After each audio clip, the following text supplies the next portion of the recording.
Customer అనేవాడు ఒక వ్యాపారానికి బలమైన ఇరుసులాంటివాడు. ఈ ఇరుసును ఎంత జాగ్రత్తగా చూసుకుంటే వ్యాపారం అంత బాగుంటుంది. ఎలాగూ ఇరుసు మోస్తుంది కదా అని చులకన చేసి చూస్తే ఆ తర్వాత జరిగే పరిణామం వేరే విధంగా ఉంటుంది. ప్రస్తుతం సోషల్ మీడియా చాలా బలంగా ఉంది. సోషల్ మీడియా ఆధారంగా పుట్టిన ఉద్యమాలు ఏకంగా ప్రభుత్వాలనే పడగొడుతున్నాయి. కొత్త ప్రభుత్వాలను ఏర్పాటు చేస్తున్నాయి. అంతేకాదు, సెలబ్రిటీలకు సైతం చుక్కలు చూపిస్తున్నాయి. ఇదే సోషల్ మీడియా చాలామందికి బతుకునిస్తోంది. కొత్త జీవితాన్ని ప్రసాదిస్తోంది. ఎక్కడో ఉన్నవారిని సైతం వెలుగులోకి తీసుకొస్తోంది. అలా వెలుగులోకి వచ్చినవారే అలేఖ్య చిట్టి పికిల్స్. 3 అమ్మాయిలు కలిపి పెట్టిన ఓ దుకాణమిది. రాజమండ్రి కేంద్రంగా కార్యకలాపాలు సాగించటం మొదలుపెట్టారు. అందమైన యువతులు. అందులోనూ సోషల్ మీడియాలో వీరికి విపరీతమైన పాపులారిటీ ఉండటంతో దానిని తమ పికిల్స్ వ్యాపారానికి అనుకూలంగా మార్చుకున్నారు. అందులో విజయం కూడా సాధించారు. ఇంతవరకు బాగానే ఉంది.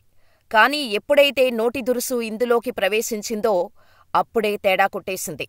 ఇక ఆ తర్వాత సోషల్ మీడియా తన పని తాను చేసింది. మధ్యలో మీడియా ఎంట్రీ ఇచ్చింది. ఇంకేముంది? కన్నీరు మిగిల్చింది. చివరికి దుకాణం సర్దేసుకోవాల్సి వచ్చింది. ఒక మనిషి తప్పు చేస్తే సానుభూతి సంపాదించుకోటానికి ప్రయోగించే అస్త్రం ఏడుపు. ఇప్పుడు ఇదే ఏడుపును అలేఖ్య చిట్టి ప్రయోగిస్తోంది. వాస్తవానికి రేటు ఎక్కువగా ఉందని చెప్పిన కస్టమర్ను బూతులు తిట్టకుండా ఉండి ఉంటే బాగుండేది. కాని అడ్డగోలుగా బూతులు తిట్టి ఇష్టానుసారంగా మాట్లాడి, నువ్వు కెరీర్ మీద ఫోకస్ పెట్టు, ఈ పచ్చళ్ళు కొనలేకపోతున్నావు, రేపు భార్యను ఏ విధంగా చూసుకుంటావ్ అని అడ్డగోలుగా మాట్లాడిన రోజు నోటిని అదుపులో పెట్టుకుంటే బాగుండేది. కాని ఇక్కడే అలేఖ్య చిట్టి సోషల్ మీడియాను తప్పుగా అంచనా వేసింది. తన ఎదుగుదలను మార్గంగా ఉపయోగపడ్డ సోషల్ మీడియాను అలేఖ్య చిట్టి లైట్ తీసుకుంది.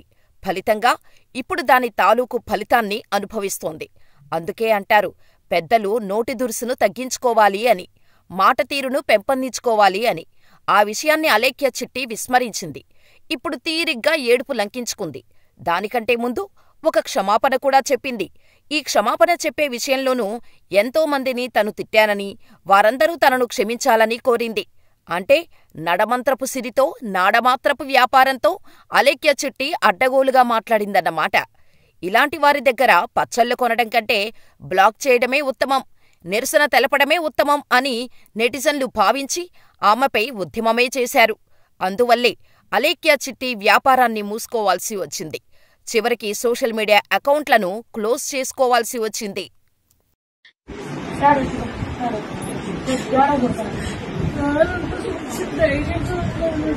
అయితే మేడం కదా మేడం నాన్న గురించి నేనే ఏడుస్తాను ప్రతిసారి నేను ఏడుతుంటే నేనే కదా ఎందుకమ్మా ఏడుస్తున్నావు అని అంటారు. అలాగే